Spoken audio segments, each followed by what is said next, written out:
Samantala, ilang bangus growers sa Mangaldan, Pangasinan hirap sa pagpapalaki ng bangus dahil sa nararanasan pa rin na mainit na panahon.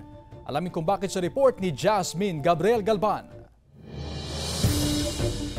Problema ngayon ng ilang bangus grower ang maalat na tubig sa mga palaisdaan sa Mangaldan, Pangasinan. Bunsod daw ito ng napakainit na panahon na nararanasan pa rin tuwing umaga.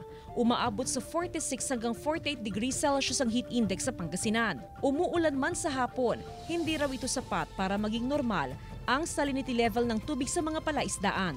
Yung bangus, isdang tabang yan kaso pwede rin mabuhay sa maalat. Kaya lang sa sobrang alat. Pag sobrang alat ay hindi po productive ang ating mga bangus. Dahil dito, apektado ang paglaki ng mga alagang bangus. Dito sa lugar namin hindi masyadong muulan kaya ganito pa rin hanggang ngayon dito sa Maasin.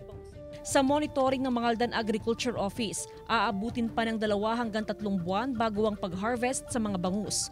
Wala namang nakikitang banta sa posibilidad ng gataw kahit pa nga pabago-bago ang panahon.